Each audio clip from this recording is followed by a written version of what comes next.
الحمد للہ رب العالمین والصلاة والسلام علی سید الانبیاء والمرسلین وعلی آلہ واصحابہ اجمعین اما بعد فاعوذ باللہ من الشیطان الرجیم بسم اللہ الرحمن الرحیم۔ آج الحمدللہ ثم الحمدللہ سورۃ الاحقاف سے جو ہماری چند آیات رہتی تھی ان سے خلاصہ پیش کیا جائے گا۔ پارہ 26 ہے اور اس میں سورہ احقاف اس میں ترتیب مصحف کے اعتبار سے 46واں نمبر ہے اور ترتیب نزول کے اعتبار سے 66 نمبر ہے اس کا، اور اس میں 35 آیات ہیں اور 4 رکوع ہیں۔ اللہ تبارک و تعالیٰ نے اس کی آیت نمبر 15 سے ماں باپ کے ساتھ حسن سلوک کا تاکیدی حکم دیا، اور ماں نے حمل اور وضع حمل کے دوران جو بے پناہ مشقتیں اٹھائیں ان کا ذکر ہے، اور یہ بھی بتایا کہ حمل اور دودھ چھڑانے کی مدت 30 ماہ ہے، چونکہ حدیث کی روح سے دودھ پلانے کی مدت 2 سال ہے، اس لیے فقہاء نے فرمایا کہ ممکنہ طور پر کم از کم مدت حمل 6 ماہ ہے۔ پھر قرآن نے بتایا کہ صالح اولاد پختگی کی عمر کو پہنچنے کے بعد اللہ تعالیٰ سے اس کی ان نعمتوں کا جو اس نے اس پر اور اس کے والدین پر کی ہیں شکر ادا کرنے کی توفیق طلب کرتی ہے، اور اس بات کی دعا بھی کی کہ مجھے اپنا پسندیدہ عمل کرنے کی توفیق عطا فرما، اور میری اولاد کی بھی اصلاح فرما، اور میں تیری بارگاہ میں توبہ کرتا ہوں اور میں اطاعت گزاروں میں سے ہوں۔ اللہ تعالیٰ اپنے وفا شعار اور اپنے ماں باپ کی فرما بردار بندوں کے لیے فرماتا ہے کہ ہم ان کے نیک اعمال کو قبول فرماتے ہیں اور ان کی لغزشوں سے درگزر کرتے ہیں۔ یہ لوگ اہل جنت میں سے ہیں اور یہ اللہ کا سچا وعدہ ہے۔ اس آیت میں ابتداء جو ماں باپ دونوں کے ساتھ حسن سلوک کا ذکر ہے، لیکن ماں کی قربانیوں کا ذکر جو ہے قرآن نے زیادہ فرمایا ہے، اس کا زیادہ استحقاق کی طرف متوجہ فرمایا ہے۔ پھر رسول اللہ صلی اللہ علیہ وسلم نے حدیث پاک میں اس کی مزید تاکید بھی فرمائی ہے۔ آیت نمبر 29 سے حضور صلی اللہ علیہ وآلہ وسلم کی بارگاہ میں جنات کے حاضر ہونے کا ذکر ہے۔ جنات کے ایک گروہ نے آپ صلی اللہ علیہ وسلم کے پاس سے گزرتے ہوئے قرآن سنا اور جا کر اپنی قوم سے کہا کہ ہم نے ایسی آسمانی کتاب سنی ہے جو موسیٰ علیہ السلام کے بعد نازل کی گئی ہے اور جو پہلی آسمانی کتابوں کی تصدیق کرنے والی ہے۔ ان جنات نے اپنی قوم کو کہا کہ اللہ کی طرف بلانے والے کی دعوت کو قبول کرو اور اس پر ایمان لاؤ، اس کے نتیجے میں اللہ تبارک و تعالیٰ تمہارے گناہوں کو بخش دے گا اور تمہیں دردناک عذاب سے نجات عطا فرمائے گا۔ اور جو شخص اللہ کی طرف بلانے والے کی دعوت کو قبول نہیں کرے گا نا، تو زمین میں اللہ کی گرفت سے اس کے لیے کوئی جائے پناہ نہیں ہوگی، یعنی وہ اللہ کی گرفت سے وہ بچ نہیں سکے گا، اسے اللہ کی گرفت سے کوئی بچا بھی نہیں سکے گا۔ تو یہ یہاں پر ذکر ہے۔ اس کے بعد سورہ محمد ہے۔ یہ سورہ مبارکہ ترتیب مصحف کے اعتبار سے 47 نمبر پر ہے اور ترتیب نزول کے اعتبار سے 95 نمبر ہے اس کا، 38 آیات ہیں، 4 رکوع ہیں۔ اس سورہ مبارکہ میں غزوہ بدر سے پہلے اسلام کی تفصیلی جنگی قانون نازل نہیں ہوئے، اور یہ ہدایت آئی تھی کہ جنگی قیدیوں کے ساتھ کیا سلوک کیا جائے۔ اس سورہ مبارکہ کی آیت نمبر 4 سے بیان فرمایا ہے کہ فَإِذَا لَقِيتُمُ الَّذِينَ كَفَرُوا فَضَرْبَ الرِّقَابِ حَتَّى إِذَا أَثْخَنْتُمُوهُمْ فَشُدُّوا الْوَثَاقَ فَإِمَّا مَنًّا بَعْدُ وَإِمَّا فِدَاءً حَتَّى تَدَعَ الْحَرْبُ أَوْزَارَهَا ذَلِكَ وَلَوْ يَشَاءُ اللَّهُ لَانتَصَرَ مِنْهُمْ وَلَكِنْ لِيَبْلُوَ بَعْضَكُمْ بِبَعْضٍ وَالَّذِينَ قُتِلُوا فِي سَبِيلِ اللَّهِ فَلَنْ يُضِلَّ أَعْمَالَهُمْ۔ یہاں بیان فرمایا کہ جب جنگ ختم ہو جائے تو مسلمانوں کا غلبہ حاصل ہو جائے تو جنگی قیدیوں کے ساتھ 3 طرح کا سلوک کیا جائے۔ انہیں قید کر دیا جائے تاکہ وہ مسلمانوں کو دوبارہ شر نہ پہنچا سکیں، یا ان کی اصلاح اور قبول اصلاح کی امید ہو تو ان پر احسان کر کے انہیں آزاد کر دیا جائے، یا فدیہ لے کر ان کو چھوڑ دیا جائے۔ آیت نمبر 15 سے اہل تقویٰ کے لیے جنت کی نعمتوں کا ذکر ہے کہ جنت کی نہروں میں ایسا شفاف اور تازہ پانی ہوگا جس میں کوئی باسی پن یا تغیر نہیں آئے گا، دودھ جیسی نہریں ہوں گی جن کا ذائقہ کبھی نہیں بدلے گا، شراب طہور کی ایسی نہریں ہوں گی جو لذت سے معمور ہوں گی، اور خالص اور شفاف شہد کی نہریں، اور ان کے لیے ہر طرح کے پھل دستیاب ہوں گے، اور ان کے رب کی جانب سے مغفرت ہوگی۔ پھر اللہ تبارک و تعالیٰ نے انسان کے عقل سلیم کو مخاطب کر کے فرمایا کہ کیا ان عالی مرتبت لوگوں کی تقلید کی جائے یا ان کی راہ پر چلایا جائے جو دائمی طور پر جہنم میں رہیں گے، اور انہیں جنت کی جو خوشبو بھی نہ آئے گی، اور انہیں جہنم کی آگ میں کھولتا ہوا جو پانی ہے وہ پلایا جائے گا۔ پھر فرمایا جو ان کی آنتیں ہیں نا، وہ پانی ان کی آنتوں کو کاٹ کاٹ کر ٹکڑے ٹکڑے کر کر کے گرا دے گا۔ پھر آیت نمبر 24 میں اللہ تبارک و تعالیٰ نے فرمایا کہ اتنے واضح دلائل کے باوجود یہ لوگ قرآن میں غور کیوں نہیں کرتے، تفکر کیوں نہیں کرتے، تدبر کیوں نہیں کرتے، ان کے دلوں پر تالے پڑے ہوئے ہیں۔ اس کے بعد آیت سورہ مبارکہ سورہ فتح ہے، آیت نمبر یہ ترتیب مصحف کے اعتبار سے 48 نمبر ہے، ترتیب نزول کے اعتبار سے 111 نمبر ہے، اور اس میں 29 آیات ہیں اور 4 رکوع ہیں۔ انا فتحنا لک فتحا مبینا، اے محبوب ہم نے آپ کو کھلی فتح عطا فرمائی، لیغفر لک اللہ ما تقدم من ذنبک وما تأخر ویتم نعمتہ علیک ویہدیک صراطا مستقیما۔ اے محبوب ہم نے آپ کی وجہ سے آپ کے اگلوں کے اور آپ کے پچھلوں کے ہم نے گناہ معاف کر دیے۔ تو اس کی آیت نمبر 8 سے اللہ تبارک و تعالیٰ نے رسول مکرم صلی اللہ علیہ وسلم کی شان کو بیان فرمایا کہ ہم نے آپ کو گواہی دینے والا، جنت کی بشارت دینے والا، عذاب سے ڈرانے والا بنا کر بھیجا ہے۔ اور مزید فرمایا کہ اللہ کے رسول کی تعظیم اور توقیر کرو، اللہ کے رسول کی تعظیم اور توقیر کرو، لتؤمنوا باللہ ورسولہ وتعزروہ وتوقروہ وتسبحوہ بکرۃ واصیلا۔ آگے چل کے پھر یوں ارشاد ہوتا ہے کہ اللہ نے بیت رضوان کے منظر کو بیان کرتے ہوئے رسول اللہ صلی اللہ علیہ وسلم کا ہاتھ کو اپنا ہاتھ قرار دیا۔ وہ کتنی پیاری آیت مبارکہ ہے نا، کتنی پیاری آیت مبارکہ۔ رب کیا فرماتا ہے؟ ان الذین یبایعونک انما یبایعون اللہ ید اللہ فوق ایدیہم فمن نکث فانما ینکث علی نفسہ ومن اوفی بما عاہد علیہ اللہ فسیؤتیہ اجرا عظیما۔ یہ فرمایا کہ اس لیے کہ ان کے ہاتھ پر بیعت در حقیقت اللہ ہی کی بیعت ہے۔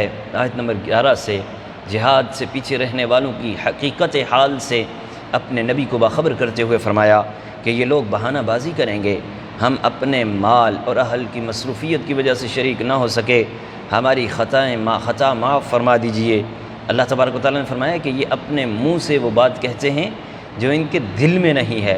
آیت نمبر 18 سے اللہ تبارک و تعالیٰ نے ان وفا شعار صحابہ رضوان اللہ علیہم اجمعین کہ جنہوں نے حدیبیہ کے مقام پر رسول اللہ صلی اللہ علیہ وسلم کے ہاتھ پر جاں نثاری اور جاں سپاری کی بیعت کی تھی، اپنی رضامندی کی قطعی سند سے نوازا، پس جس سے اللہ راضی ہو اس کے ایمان کی صداقت، اخلاص اور بے ریائی ہر قسم کی شک و شبہ سے بالا تر ہوتی ہے، اور ان کے بارے میں دل میں کوئی بھی بدگمانی اللہ تبارک و تعالیٰ کی اس سند رضا کی نفی ہے۔ اس کے بعد رسول اللہ صلی اللہ علیہ وسلم نے صحابہ کرام کو فرمایا تھا کہ میں نے خواب دیکھا کہ ہم بے خوف و خطر بیت اللہ میں داخل ہو رہے ہیں، بیت اللہ میں داخل ہو رہے ہیں، لیکن جب صلح حدیبیہ کے موقع پر معاہدہ حدیبیہ کی شرائط کے تحت صحابہ کرام کو عمرہ ادا کیے بغیر احرام کھولنا پڑا تو بعض صحابہ کرام کے جذبات کو ٹھیس پہنچی اور انہوں نے اپنی قلبی اضطراب کیا۔ اللہ تبارک و تعالیٰ نے فرمایا اللہ نے اپنے رسول کے حق پر مبنی خواب کو سچ کر دکھایا، اور ایک نہ ایک دن تم ضرور بے خوف و خطر ہو کر سر مڑاتے ہوئے یا بال ترشواتے ہوئے انشاءاللہ حرم کعبہ میں داخل ہوں گے۔ اور پھر اللہ تعالیٰ نے ان قریب فتح کی نوید بھی سنائی۔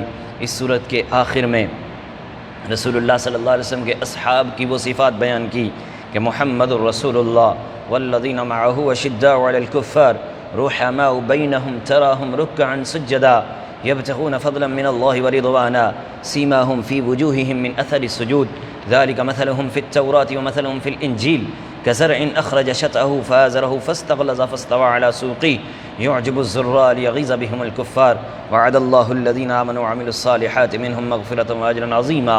توریت اور انجیل میں جو بیان کر دی تھی کہ وہ کفار کے مقابلے میں انتہائی سخت ہیں، آپس میں رحیم اور شفیق ہیں۔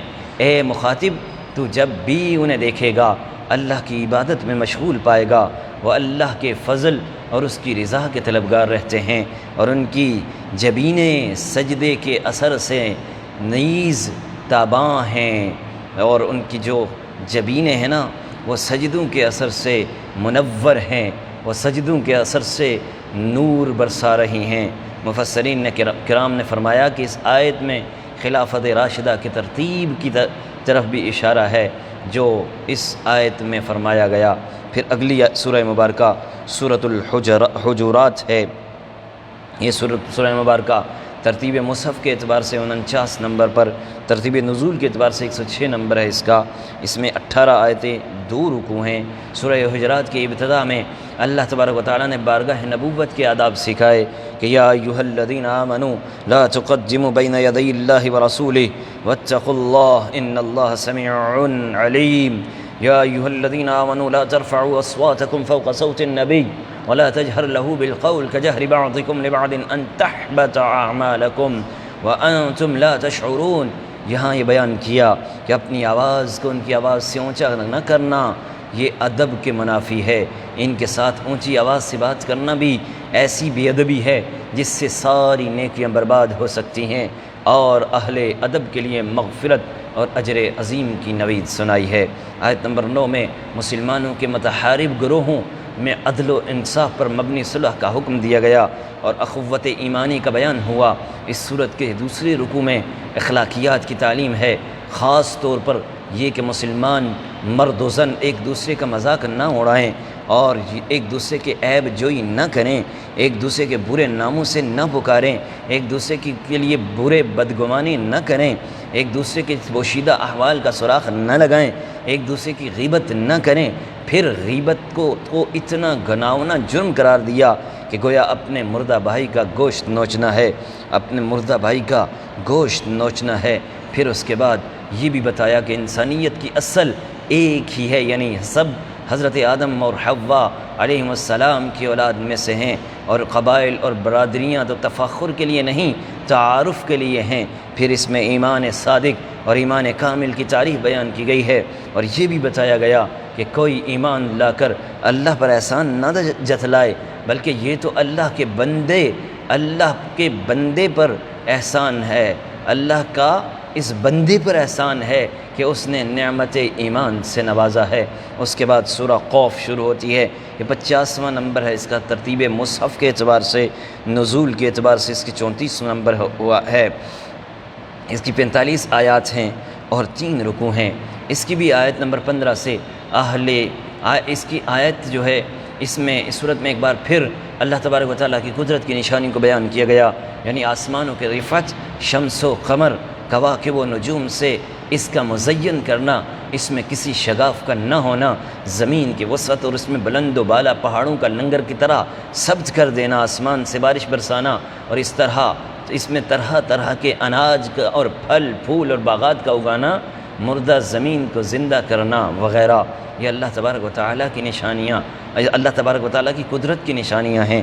آیت نمبر 16 میں یہ بیان ہوا کہ اللہ انسان کا خالق اس کی شاہ رگ سے بھی زیادہ قریب ہے۔ ظاہری اعمال تو درکنار، اس کے دل و دماغ میں پیدا ہونے والی وسوسوں اور قلبی اور ارادات کو بھی جانتا ہے، یعنی اس سے کوئی چیز پوشیدہ نہیں ہے۔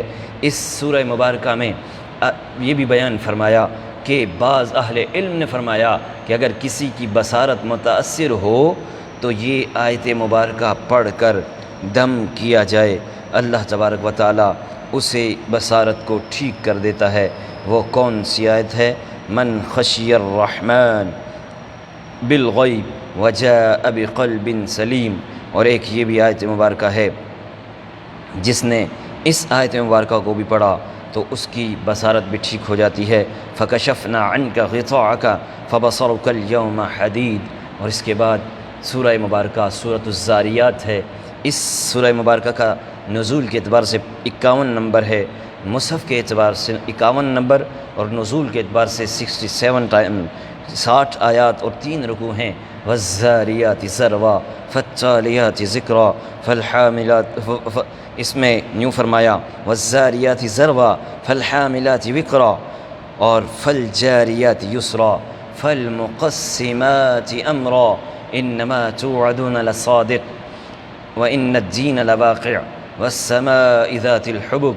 اسی میں آگے چل کے اہل تقویٰ کے انعامات اور انعامات اخروی کو بیان کیا گیا، اور اس کے بعد پھر اوصاف بیان کیے کہ وہ راتوں کو بہت کم سوتے ہیں، رات کے پچھلے پہر استغفار کرتے ہیں، اور یہ بھی کہ اللہ تعالیٰ نے جن کو نعمت مال سے نوازا ہے، ان کے مال میں سائل کا بھی حق ہے، اور ان کا بھی جو نعمت مال سے محروم ہے ان کا بھی حق ہے۔ سورت کے آخر میں حضرت ابراہیم علیہ السلام کے پاس فرشتوں کی بشری شکل میں آمد اور ان کی طرف سے ضیافت کے اہتمام کا ذکر، کہ اس فرشتوں کے کھانے کی طرف ہاتھ نہ بڑھانے پر جو انہوں نے بتقاضائے بشری خوف لاحق ہوا تھا اس کا ذکر ہوا۔ پھر ابراہیم اور حضرت سارہ علیہ السلام کے بڑھاپے کی عمر میں حضرت اسحاق علیہ السلام کی بشارت دی گئی ہے۔ اس کے بعد 27واں پارہ قال فما خطبكم ایھا المرسلون قالوا انا ارسلنا الى قوم مجرمین لنرسل علیہم حجارۃ من طین۔ اس پارے کے شروع میں اس بات کا بیان ہے کہ جب حضرت ابراہیم علیہ السلام کے پاس آنے والے اجنبی انسان نہیں تھے بلکہ بشری شکل میں فرشتے تھے، تو ابراہیم علیہ السلام نے ان سے پوچھا آپ کا مشن کیا ہے؟ انہوں نے کہا ہم مجرموں کی ایک قوم کی طرف بھیجے گئے ہیں تاکہ ان پر مٹی سے پکے ہوئے پتھر برسائیں جو آپ کے رب کے نزدیک حد سے تجاوز کرنے والوں کے لیے نشان زدہ ہیں۔ اور پھر یوں سمجھ لیں کہ سائنسی دنیا گائیڈڈ میزائل اس کو کہتے ہیں، میزائل کی جس ٹیکنیک تک بہت دیر میں پہنچی، قرآن نے اس کا تصور بہت پہلے پیش کیا۔ یعنی سائنسی دنیا جو گائیڈڈ میزائل کی جس ٹیکنیک میں آج پہنچی ہے یا دیر سے پہنچی ہے، قرآن نے اس کا تصور بہت پہلے پیش کر دیا ہے۔ انہوں نے یہ بھی کہا کہ ہم اہل ایمان کو صحیح سلامت اس بستی سے باہر نکال دیں گے، اور اس میں مسلمانوں کا ایک ہی گھر ہے، یعنی حضرت لوط علیہ السلام۔ اس کے بعد فرعون اور موسیٰ علیہ السلام اور فرعونیوں کے سمندر میں غرق ہونے کا ذکر، قوم عاد اور سمود پر عذاب کا ذکر جو پہلے بھی کئی مرتبہ خلاصے میں گزر چکا ہے۔ پھر اس کے بعد آیت نمبر 47 سے فرمایا کہ آسمان کو ہم نے اپنے دست قدرت سے بنایا اور ہم ہر آن اس کو توسیع دینے والے ہیں۔ آج ماہر فلکیات اور سائنسدان نت نئے کہکشاں کے دریافت کرنے کی بات کرتے ہیں۔ ان کا کہنا ہے کہ ابھی لاتعداد کہکشائیں ایسی ہیں جو دریافت نہیں ہو سکی۔ قرآن نے بالائی کائنات اور قدرت کی خلائی نظام کی وسعت کی بات بہت پہلے کر دی ہے کہ تم آج کہہ رہے ہو کہ کہکشائیں ابھی کچھ باقی ہیں، ابھی کچھ دریافت بھی نہیں ہوئی۔ قرآن نے 1400 سال پہلے بتا دیا تھا کہ وہ کیا ہے، آسمان کو ہم نے اپنے دست قدرت سے بنایا اور ہم ہر آن اس میں توسیع کرتے جا رہے ہیں، توسیع کرتے ہیں۔ آگے چل کے آیت نمبر 56 میں وہ مشہور آیت ہے جس میں رب کائنات نے جنوں اور انسانوں کے متعلق کیا فرمایا ہے۔ فرمایا وما خلقت الجن والانس الا لیعبدون، اور ہم نے جنوں اور انسانوں کی جو مقصد تخلیق ہے یہ اللہ کی عبادت ہے اور اس کی معرفت ہے۔ پھر سورہ طور شروع ہوئی۔ اس سورہ مبارکہ میں ترتیب مصحف کے اعتبار سے 52 نمبر، ترتیب نزول کے اعتبار سے 76 نمبر، اس میں 49 آیات ہیں، 2 رکوع ہیں۔ والطور وکتاب مستور فی رق منشور والبیت المعمور والسقف المرفوع۔ اس میں بیان کیا کہ اللہ تعالیٰ کے اٹل عذاب کا ذکر، کہ جب اس کا فیصلہ ہو جاتا ہے تو اسے کوئی ٹالنے والی طاقت نہیں ہے۔ آسمان تھر تھرانے لگتا ہے، پہاڑ بہت تیزی سے چلنے لگتے ہیں۔ آیت نمبر 17 میں کیا ارشاد ہوا ہے، فرمایا ان المتقین فی جنات و نعیم فاکہین بما آتاہم ربہم ووقاہم ربہم عذاب الجحیم۔ یہاں سے بیان کیا کہ اہل جنت کے لیے اللہ تبارک و تعالیٰ کی جانب سے جو نعمتیں اور راحتیں تیار کی ہیں ان کا ذکر، اور یہ بھی کہ اہل ایمان کی اولاد میں سے جو ان کے سچے پیروکار ہوں گے وہ بھی ان سے جا ملیں گے۔ آیت نمبر 35 سے قدرت باری تعالیٰ کے منکرین کو مخاطب کر کے بتایا کہ کیا وہ بغیر کسی سبب کے پیدا کیے گئے ہیں یا خود ہی اپنے خالق ہیں؟ کیا آسمانوں اور زمینوں کو انہوں نے پیدا کیا؟ کیا تیرے رب کی رحمت کے خزانے ان کے قبضے قدرت میں ہیں کیا؟ یا ان کے پاس کوئی سیڑھی ہے جس پر چڑھ کر یہ بالائی کائنات کی باتوں کو سن لیتے ہیں؟ اگر ایسا ہے تو واضح دلیل لائیں، اور اگر ایسا نہیں تو دلیل بھی نہیں پیش کر سکتے، تو پھر یہ اس طرح کی باتیں کرنے کا مقصد؟ پھر آگے سورۃ النجم ہے، والنجم اذا ہوا، ترتیب مصحف کے اعتبار سے 53 نمبر، نزول کے اعتبار سے 23واں نمبر ہے اس کا۔ اس سورہ مبارکہ کی ابتدا میں سید المرسلین صلی اللہ علیہ وآلہ وسلم کے حوالے سے والنجم اذا ہوا ما ضل صاحبكم وما غوا وما ينطق عن الهوى ان هو الا وحي يوحى علمه شديد القوى ذو مرة فاستوى وهو بالافق الاعلى ثم دنا فتدلى فكان قاب قوسين او ادنى فاوحى الى عبده ما اوحى ما كذب الفؤاد ما راى افتمارونه على ما يرى ولقد رآه نزلة اخرى عند سدرة المنتهى عندها جنة المأوى اذ یغشی السدرة ما یغشی ما زاغ البصر وما طغى لقد رآ من آیات ربہ الکبریٰ۔ یہاں تک آیت مبارکہ میں سید المرسلین صلی اللہ علیہ وآلہ وسلم کی سفر معراج کی اس منزل رفعت کو ذکر کیا جس میں انہوں نے اللہ تبارک و تعالیٰ کا قرب خاص حاصل کیا، اور اللہ تبارک و تعالیٰ نے اپنے مقدس بندے کی طرف جو چاہا وہی فرمائی۔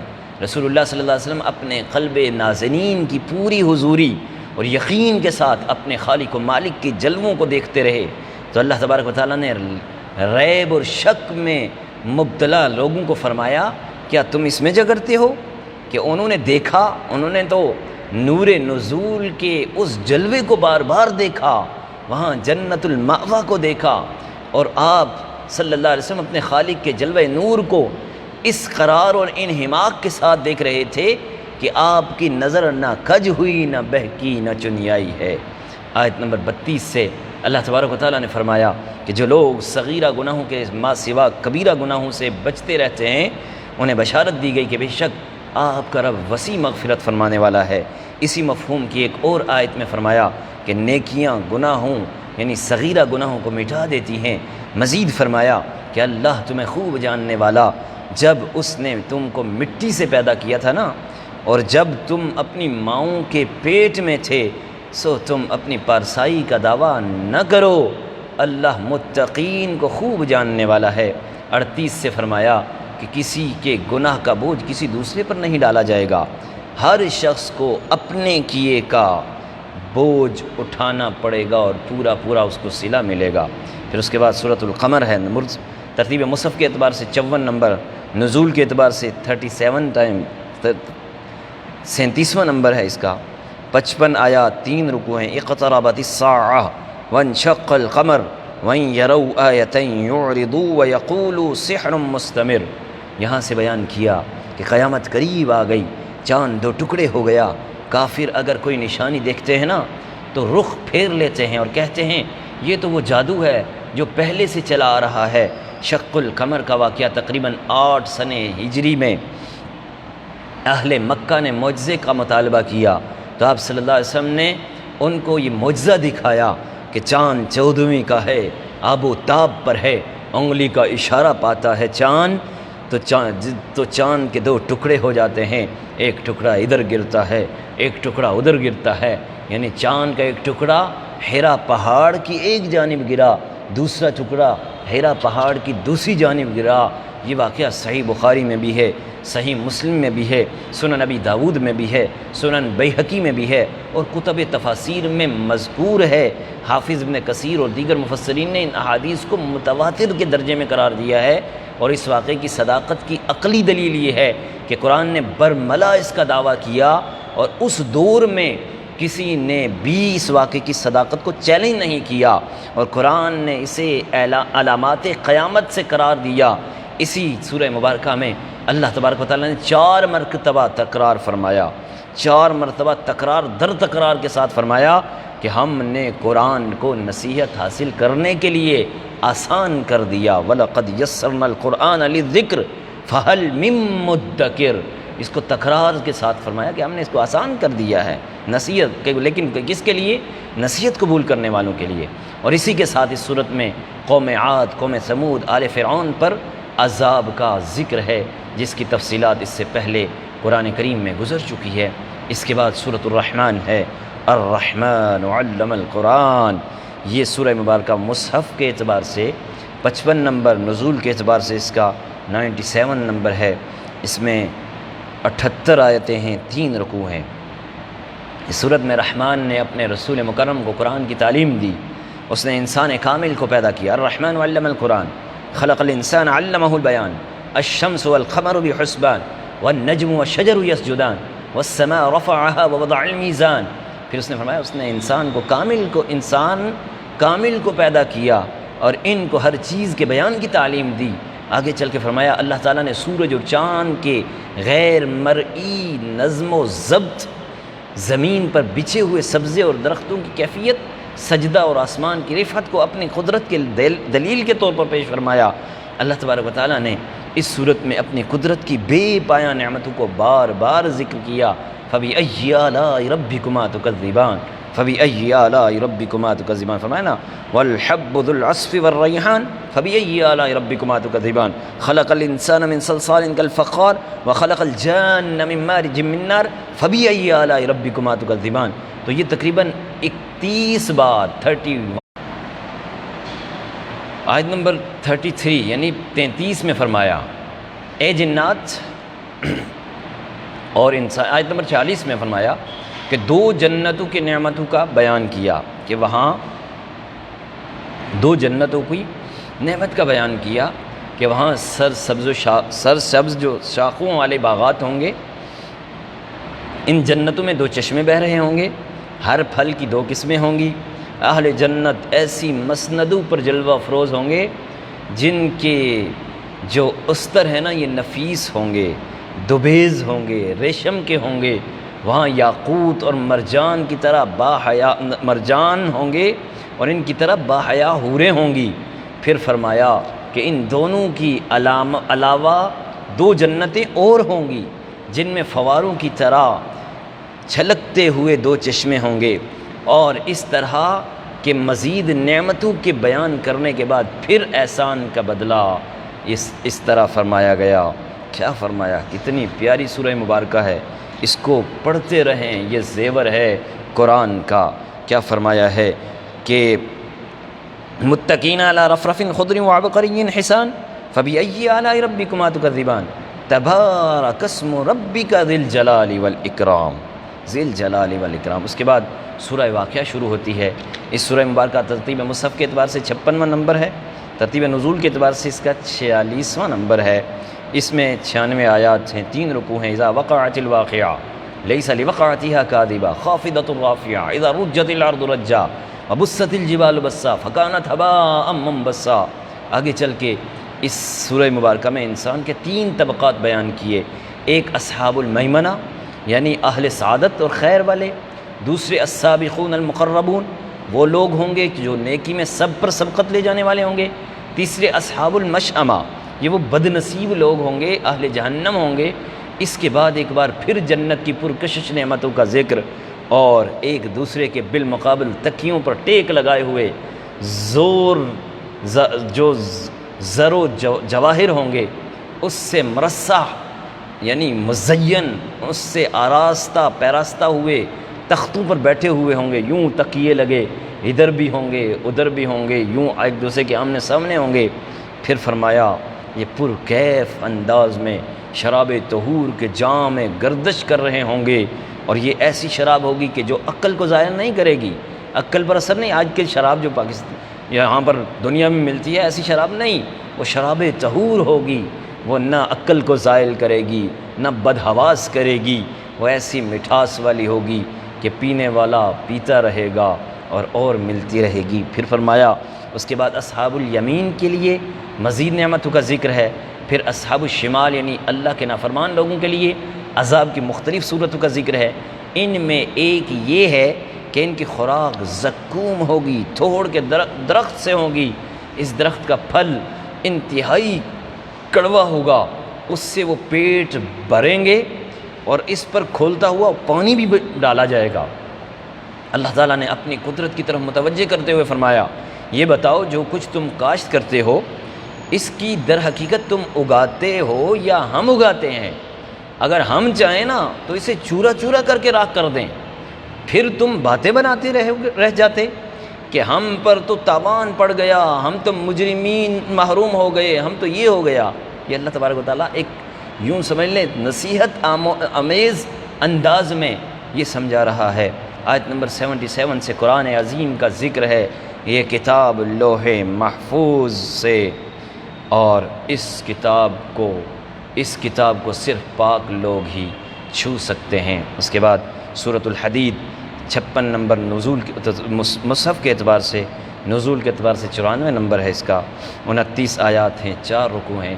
اس کی ابتدا میں اللہ تبارک و تعالیٰ نے ایک بار پھر اپنی آیات قدرت کا ذکر فرمایا۔ قرآن مجید میں اللہ تبارک و تعالیٰ نے صحابہ کرام کے مابین درجات فضیلت میں مختلف مدارج بیان کیے۔ ایک طبقہ صحابہ کا وہ تھا جو اعلان نبوت کے فوراً بعد ایمان لایا، پھر ایک سنگ میل وہ ہے کہ مسلمانوں کی تعداد 40 تھی، پھر ایک سنگ میل وہ ہے کہ ایک سنگ میل ہجرت ہے اور ایک ہجرت سے پہلے ہے اور بعد میں ایمان لانے والے، پھر ایک سنگ میل غزوہ بدر ہے، اہل بدر کے لیے اللہ تبارک و تعالیٰ نے مغفرت کا اعلان فرمایا۔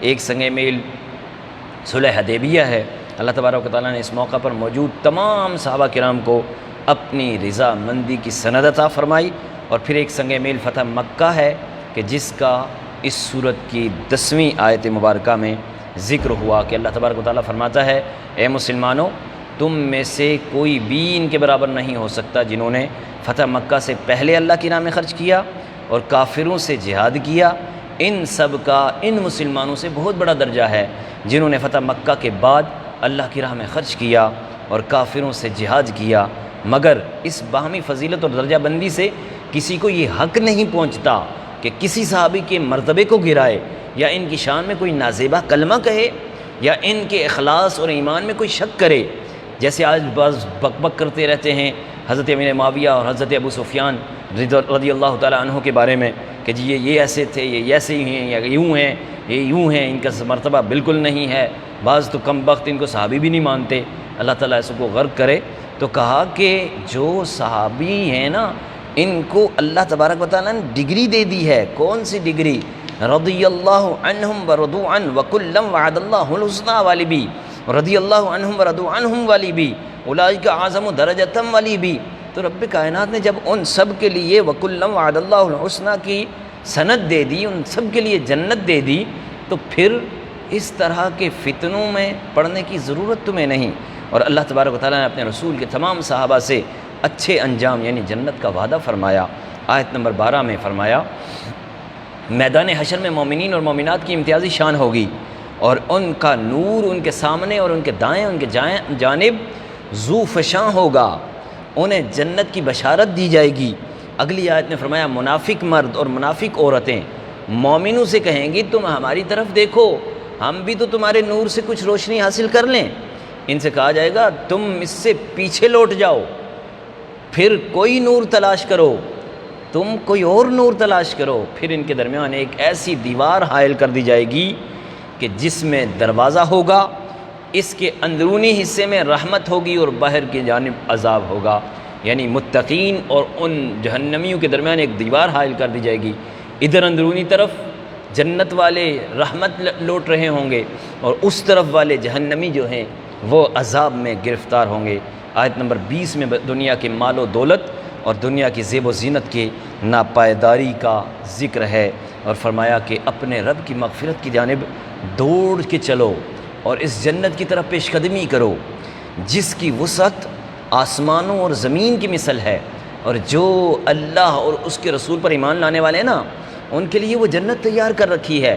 اور آیت نمبر 25 میں بیان فرمایا کہ بے شک ہم نے اپنے رسولوں کو قوی دلائل کے ساتھ بھیجا، اور ہم نے ان کے ساتھ کتاب اور میزان یعنی عدل کو نازل فرمایا تاکہ لوگ عدل پر قائم رہیں، اور ہم نے لوہا نازل کیا جس میں سخت قوت ہے، اور انسانوں کے لیے فوائد اس میں ہیں۔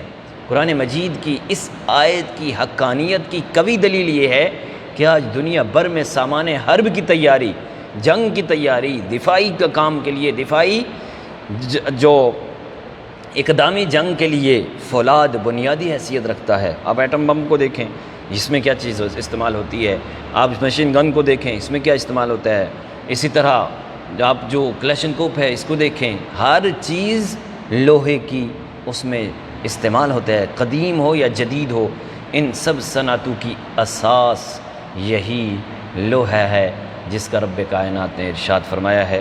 کل انشاءاللہ العزیز ہم 28ویں پارے سے اپنے خلاصے کا آغاز کریں گے۔ 28واں پارہ اور 29واں پارہ انشاءاللہ کل ہم اس کو پیش کریں گے۔